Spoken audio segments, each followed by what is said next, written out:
Alright, so in this video we're going to start kind of tying all of this stuff we've been doing in this entire chapter together into one final showdown conclusion, okay?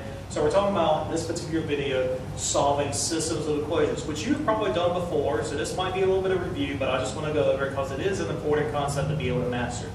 When you solve a system of equations, there's three different techniques. First one is by graphing, which I showed you in a previous video. Then there's also, in this video, we're going to be talking about the substitution method. And then in the next video, I'm going to show you the elimination method. So, instead of elimination, you might also call that the linear combination method. Just different books call it different things. Whatever method works best for you, go for it. But as always, I would strongly suggest that you be sure you master all of the techniques. That way you're very versatile. Anyways, like I said, this video is about the substitution method. So to do the substitution method, I have some steps up here, kind of summed it up. What you want to do is solve one of the equations for a specific variable. Just get one of the variables by itself. Then you're going to take that variable, whatever it's equal to, and plug it into the equation you haven't touched yet. Simplify as much as you can, and then you're going to get a value. Once you have that value, you're going to substitute it in and find the other value. Sounds complicated, but when you see it in practice, it's really not. So let's get to the example. So I want to solve the system. 3x plus 4y is equal to negative 4, and x plus 2y is equal to 2. Like we talked about in the previous video, a solution to a system of equations can either have, when we have just two equations and two variables, can either have one solution, no solutions, or infinite solutions. So just keep that in mind as well.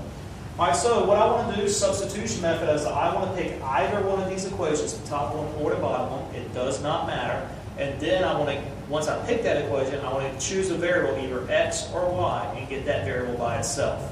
So let's do that first. I'm going to use the bottom equation. And then I want to, in the bottom equation, I want to get x by itself. So I have x plus 2y equals 2. This is just scratch work. Okay?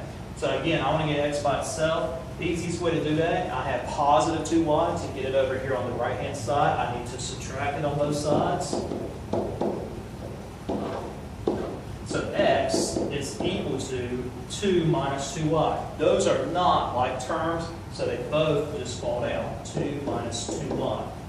Great, so I know now that x is equal to 2 minus 2y. So in my top equation, which I have not touched yet, everywhere I see an x, I can substitute in 2 minus 2y. So I'm going to do that now. In my top equation, I'm going to do in blue. So I have 3x plus 4y equals negative 4. Again, everywhere I see an x in my top equation. Mr. Haynes, you're needed in the guidance office. Mr. Haynes, you're needed in the guidance office. Again, everywhere in my top equation I see an x, I'm going to substitute in 2 minus 2y. And now I want to simplify as much as I can. Well, this is the distributive property, so both of these pieces will get multiplied by that 3. So I have 6 minus 6y plus 4y is equal to negative 4. Okay, now I just want to combine my terms over here on the left before I start moving anything around. Negative 6y and 4y is negative 2y.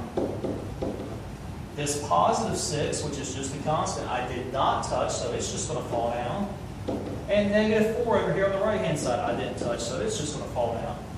Already, this looks pretty simple, so now I need to get y by itself. First step, I have positive 6. To move it over here to the right-hand side, I need to subtract. Students, may I have your attention? The buses will be leaving in approximately 1 minute. May I have your attention? The buses will be leaving in about 1 minute. So again, to move 6 over to the right-hand side, I need to subtract 6 on both sides. So negative 2y is equal to negative 10.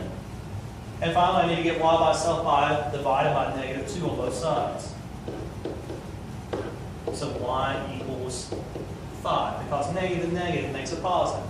Now that I know y equals 5, that's one of my answers. I'm solving for both x and y. I can go back and find x. Well, I have x by itself here, so everywhere I see a y now, I'm just going to plug in my positive 5. So x is equal to 2 minus 2 times 5. Okay, and clean it up. So x is equal to 2 minus 10. So x is equal to negative 8. Great. And that's my answer for this problem, for this system of equations. X equals negative 8, y equals 5. What's interesting about x equals negative 8 and y equals positive 5 is that when I plug those values into both equations will become a true statement. And that's it for this video of the substitution method. Next video is elimination.